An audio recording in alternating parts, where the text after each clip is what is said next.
Shalom, a paz do Senhor Jesus. Quero deixar uma palavra aqui para esse dia de hoje, onde eu estava aqui orando e Deus falou comigo para eu ir no livro de 1 Reis, capítulo 18, versículo 30, onde a palavra de Deus diz: E Elias disse a todo o povo: cheguem perto de mim. E todo o povo chegou perto dele. E ele consertou o altar do Senhor, que estava quebrado. Deus me trouxe essa palavra. E eu perguntava a Deus o porquê dessa palavra. E o Senhor falou que muitas das vezes o altar ele está quebrado. E um altar, quando ele está quebrado, você não consegue fazer sacrifício nele. Quando o altar ele está quebrado, ele não tem mais utilidade. E o altar somos nós. E as circunstâncias do dia a dia, da nossa vida, as batalhas que a gente passa, ele vai quebrando a gente, como um vaso que muitas das vezes vai trincando, e por um certo tempo ele ainda tem utilidade, pois o vaso ele perde totalmente a sua utilidade quando ele fica estilhaçado, quando ele fica totalmente quebrado. Então você não consegue remendar ele.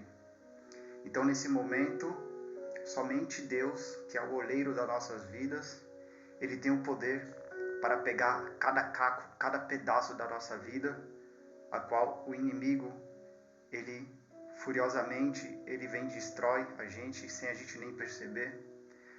Mas Deus, ele é o oleiro da nossa vida. Então Deus, ele traz a forma novamente ao vaso.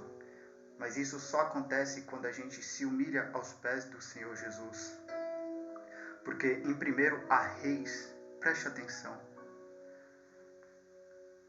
capítulo 18, do versículo 30, vai dizer que Elias ele chamou todo o povo de Israel, aonde naquele tempo o rei Acabe, que reinava sobre Israel, e havia corrompido a nação israelita, onde foram destruídos os altares de Deus, onde Jezabel ela começou a perseguir os profetas do Senhor e matou muitos. Então Elias ele fugiu para o deserto. Elias ele profetizou para que não chovesse, e muitas coisas Elias fez, a qual trouxe uma severa consequência sobre toda a nação de Israel, a qual ficou 3 anos e meio sem chover, por causa da corrupção daquele povo, que em tão pouco tempo e por tão poucas circunstâncias, eles se renderam a outros deuses, senão ao Deus de Israel. Então Elias ele ficou furioso com isso, porque com tão pouco, aquele povo que via a mão de Deus de geração em geração abençoando Israel, se deixaram se corromper.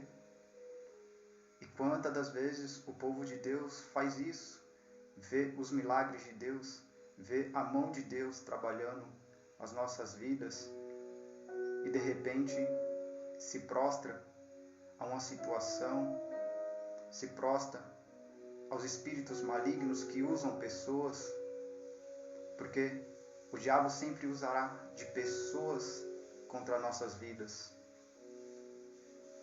né? Muito difícil o diabo vai aparecer na sua frente, mas ele vai usar pessoas, como o diabo usou certa vez para ali, na vida de Davi, uma mulher, né, que por ele não ter vigiado, ele se deixou se levar por aquele momento.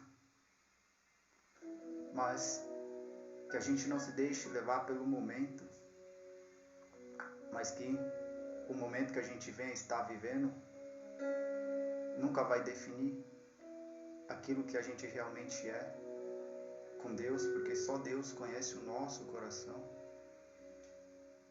E eu profetizo que hoje seja restaurado o nosso altar na presença do Pai, para que a presença do Altíssimo habite em nós, e o fogo que venha cair do céu seja o fogo do Espírito Santo para avivar o nosso espírito, para avivar o nosso ser, para nos manter de pé na presença do Senhor. Aleluias. Para que venha queimar de dentro para fora a presença de Deus em nosso altar. Que venha ser consumido o holocausto que a gente oferecer perante ao nosso Deus. E Deus venha consumir com o fogo dele os nossos sacrifícios, para que então haja uma verdadeira conversão em nossas vidas, porque o fogo de Deus, o fogo do Espírito Santo, ele limpa, ele purifica, ele tira tudo aquilo que não presta. Mas o detalhe é que você tem que servir a Deus e fazer aquilo que ele pede. Porque quando Elias ele obedeceu o passo a passo que Deus determinou para ele restaurar aquele altar, tinha uma certa maneira para ser restaurado. Deus determinou para que fosse cavado uma valeta, para que fosse colocado lenha, para que fosse cortado o novilho, colocado por cima, e para que ali fosse jogado 4 talhas de água por cima do novilho e das lenhas, até que se encheu também ali todo o entorno do altar. Então a gente tem que seguir a instrução de Deus conforme está na sua palavra, para que os nossos sacrifícios também venham a ser aceitos diante da sua presença. Então que a circunstância que nos rodeia, pessoas que o diabo tenta contra nossas vidas, não vai ser maior do que aquilo que Deus tem conosco. Porque em Jó 42, versículo 2 vai dizer: bem sei eu que tudo podes e nenhum dos teus planos podem ser frustrados. Então se eu e você tem essa fé de que Deus pode todas as coisas e nenhum dos seus planos irá ser frustrado na minha e na sua vida, assim eu profetizo em nome de Jesus. Amém.